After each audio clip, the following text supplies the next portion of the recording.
民数记9章1到14节讲述了以色列人在西奈旷野守逾越节。这次逾越节特别之处在于，神为某些无法在正月14守节的人提供了第二次机会，这是他们出埃及后的第一次逾越节，象征他们仍然蒙神保守。有些人因此沾染不洁，如摸了死人，而无法在指定时间内守节。神特别颁布规定，允许这些人在第2个月14日补守逾越节。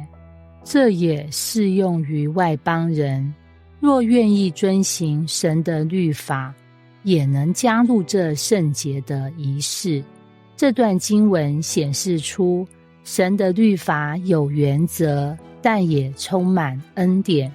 神关心每一个人，不让任何人被排除在外。我们总会有失败的时候，但神给我们机会再来一次。国中生俊泽是学校的短跑选手，速度快得惊人，是老师眼中的未来田径之星。学校运动会当天，他报名参加100公尺短跑决赛，全校师生都在看台上为他加油。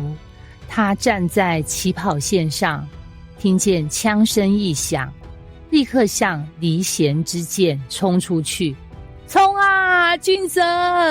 但接下来发生的事让所有人惊呆了。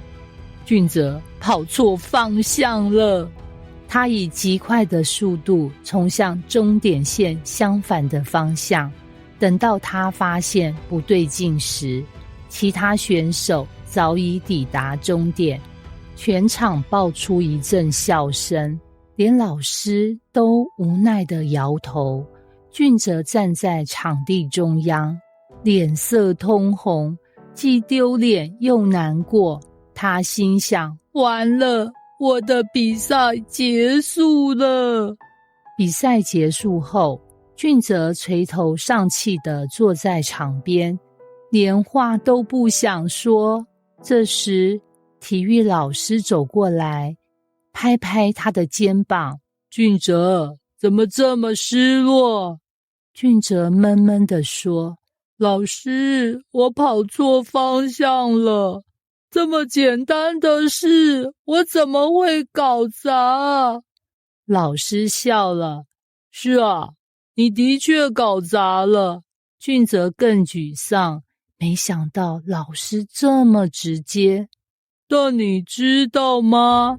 老师继续说，裁判组刚刚决定，因为比赛规则没有跑错方向就失去资格这条，现在我们给你一次机会，你可以补跑一次。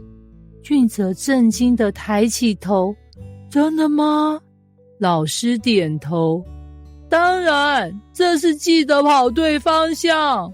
5分钟后，全场师生再度聚焦在起跑线上，这次只有俊泽一个人。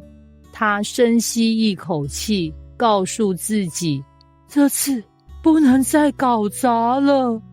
枪声响起，他奋力冲刺，风在耳边呼啸，观众的加油声响彻整个操场。他没有回头，没有犹豫，只有全力以赴地向着正确的方向奔跑。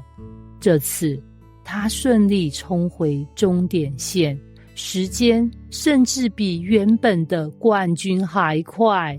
全场爆出热烈掌声，刚刚还在笑他的人都在兴奋地为他喝彩。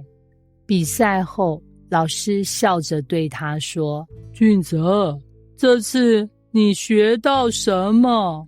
俊泽用力点头，老师，我学到就算跑错了方向，也可以重新开始。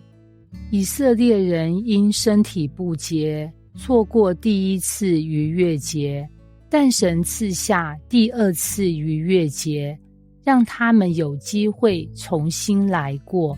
神知道我们会犯错，但他给我们第二次机会。在人生中，你是否曾因错误而感到绝望？神可能已经为你预备了新的开始。经文中，外邦人若愿意遵行神的诫命，也可以守逾越节。这代表神的恩典不限于某个族群，而是给愿意遵行他律法的人，对所有愿意顺服的人敞开。你是否认为自己不配得神的爱？但其实他已经为你预备了恩典。神不是严厉的裁判，而是愿意给人机会的父亲。当神给我们新的机会时，我们是否有珍惜，还是依然停滞不前？让我们学习珍惜每一次神赐下的恩典，不论过去如何，都能在他的爱中重新开始。